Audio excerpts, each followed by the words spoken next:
ফিরে এলাম বিরতির পর। এর আগেও বেআইনি পার্কিং নিয়ে নানা খবর আমরা দেখিয়েছি।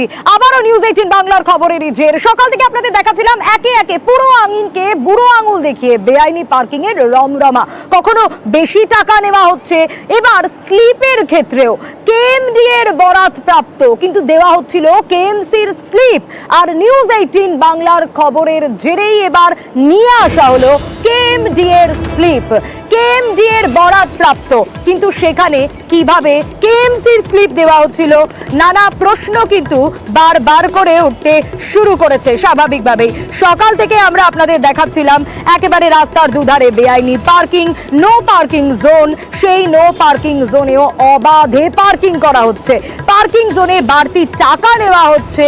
এবং কেএমডি এর বরাত প্রাপ্ত, সেখানে কেএমসির স্লিপ কিভাবে দেওয়া হচ্ছিল। বাইপাস লাগোয়া কসবায় বেআইনি পার্কিং এ নড়লো টনক। নিউজ 18 বাংলার খবরের জেরেই কেএমসির পার্কিং স্লিপের বদলে আনা হলো কেএমডি এর পার্কিং স্লিপ।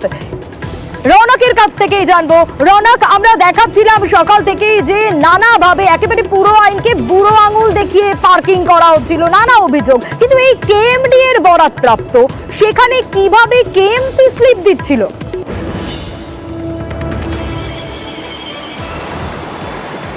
একেবারে দীর্ঘদিন ধরে তারা কিন্তু দাবি করছিল যে এই কেএমডি এর বরাদপ্রাপ্ত তাদের এই টেন্ডার কিন্তু বেআইনিভাবে কেএমসির স্লিপ ছিল। কিন্তু আজ খবর দেখানোর কিছুক্ষণের মধ্যেই সেই স্লিপ বদলে গেল এবং কেএমডি এর যে স্লিপ সেই স্লিপ নিয়ে আসা হলো।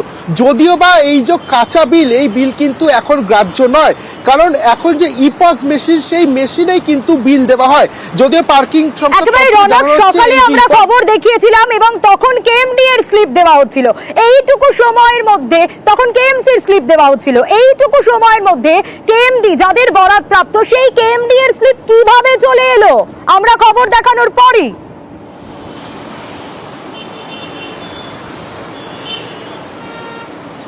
একেবারে সেটাই প্রশ্ন, কারণ দীর্ঘদিন ধরে তারা কিন্তু এই কেএমডি এর টেন্ডার হওয়া সত্ত্বেও তারা এই কেএমসি স্লিপ দিচ্ছিল এবং খবর দেখানো কিছুক্ষণের মধ্যেই একেবারে কয়েক মিনিটের মধ্যে কিন্তু তাদের কাছে এই যে কেএমডি এর স্লিপ, সেই কেএমডি এর স্লিপ চলে আসে।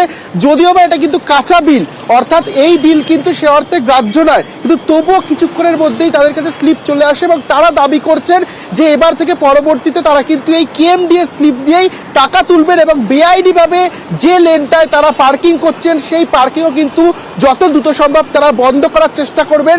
এবং রৌনক, সঙ্গে থাকো, এই কর্মী কি বলছেন শুনবো।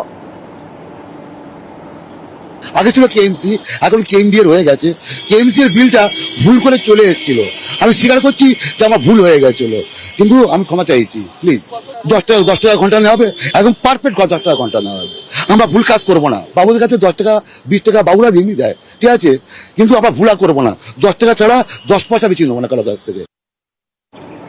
কর্মী তো ভুল স্বীকার করলো, কিন্তু কর্মী ভুল স্বীকার করলেও কি হবে? মালিক কিন্তু একেবারেই অনড়, তার দাবিতে অস্বীকার করছেন অভিযোগ। দেখুন, Ruby hospital, Fortis hospital, IISCO international school, এই সব বড় জায়গা, সবই জায়গাতে বিল আছে। সামান হয়তো আপনি আবার আমাকে জোড়াচ্ছেন, বিল নেই। ডিজিটাল বিলে তো যদি ডিপার্টমেন্ট না দেয় তো আমি কি করে দিব আপনি বলুন?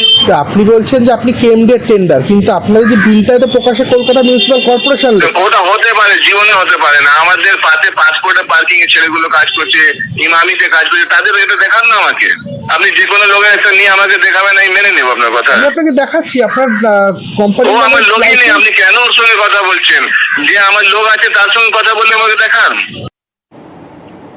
কর্মীর কাছে পার্কিং এজেন্সির কার্ড আর রৌনকের কাছেই আবার ফিরবো। এটা জিজ্ঞেস করার পরই তো একেবারে মেজাজ হারিয়ে ফেললেন তিনি, রৌনক।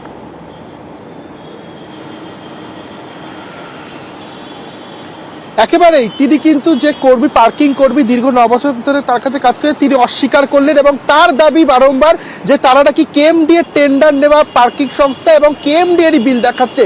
যদিও আমাদের কাছে ছবি রয়েছে, তারা কিন্তু কেএমডি এর বিল নয়, কলকাতা মিউনিসিপাল কর্পোরেশনের বিল দিচ্ছিলেন দীর্ঘদিন ধরে। কিন্তু পুরোপুরি অভিযোগ তারা অস্বীকার করলেন এবং উল্টে তিনি বললেন যে পার্কিং কর্মী সেখানে টাকা নিচ্ছে, সে তার কর্মী নয়। এবং বারংবার তিনি কিন্তু মেজাজ হারালেন। একাধিক প্রশ্ন করার পরেও কিন্তু তিনি কোনো রকম ভাবে কোনো সদুত্তর দিলেন না। অর্থাৎ দীর্ঘদিন ধরে এই যে বেআইনি কারবার, একেবারে পুরসভাকে বুড়ো আঙুল দেখিয়ে যে একের পর এক রমরমিয়ে বেআইনি পার্কিং হচ্ছে এই অঞ্চল লাগোয়া, সেই বেআইনি পার্কিং এর কারবার কিন্তু এখনো চলছে, এখনো কিন্তু গাড়ি আছে, তাদের কাছে টাকা তোলা হচ্ছে, ইপস মেশিনের ব্যবহার দেখা যাচ্ছে না। এবং যিনি মালিক তিনি কিন্তু বারংবার দাবি করছেন যে তারা কেএমডি এর টেন্ডার এবং দীর্ঘদিন ধরে কিন্তু তারা কেএমডি এর বিল দিয়ে আসছে। কিন্তু যেহেতু ছবি রয়েছে আমাদের কাছে, সেই ছবিতে কিন্তু পুরো ভিন্ন ছবি উঠে আসছে। কেএমডি এর টেন্ডার হওয়া সত্ত্বেও দীর্ঘদিন ধরে বেআইনি ভাবে তারা কলকাতা পুরসভার নাম ভাঙিয়ে কিন্তু বিল দিয়ে আসতো। সোনিয়া, বেশ রৌনক একেবারে। এবং আজ সকাল থেকেই কিন্তু আমরা দেখিয়েছিলাম যে বাইপাসের ধার, সেই বাইপাসের ধারেই 108 নম্বর ওয়ার্ড, সেখানে একেবারে বেআইনি পার্কিং এর রমরমা, একেবারে নো পার্কিং জোন, সেখানেই রাস্তার দুধারে রাখা হচ্ছে গাড়ি। শুধু তাই নয়, 10 টাকা পার্কিং ফি নেওয়ার কথা যেখানে, সেখানে নেওয়া হচ্ছে 30 টাকা, 40 টাকা, কারো কারো কাছ থেকে আবার 250 থেকে 300 টাকা পর্যন্ত নেওয়া হচ্ছে। এবং পার্কিং ফি নিলেও স্লিপ সেখানে কিন্তু দেওয়া হচ্ছে না, অর্থাৎ অনলাইন বিলের যে স্লিপ, সেই স্লিপ কিন্তু দেওয়া হচ্ছে না। আর এখানেই শেষ নয়, যেমনটা আপনাদের বলছিলাম, শুধু বেআইনি পার্কিং নয়, পার্কিং বিলের ক্ষেত্রেও কিন্তু বেনিয়মের ছবিটাই ধরা পড়েছে। কেএমডি এর বরাদপ্রাপ্ত, কিন্তু সেখানে দেওয়া হচ্ছে কেএমসির স্লিপ, কলকাতা পুরসভার নামে বিল। আর এই খবর দেখানোর পরেই কিছুক্ষণের মধ্যেই, যেটা আপনাদের দেখাচ্ছিলাম নিউজ 18 বাংলায় খবর দেখানোর পরেই চলে এলো কেএমডি এর স্লিপ। এইটুকু সময়ের মধ্যে, একেবারে এইটুকু সময়, সকালে আমরা খবর দেখিয়েছিলাম, আর এর মধ্যে তখনকার ছবি আর এখনকার ছবির মধ্যে তফাৎ চলে এলো। যাদের বরাদপ্রাপ্ত তারাই দিচ্ছেন স্লিপ।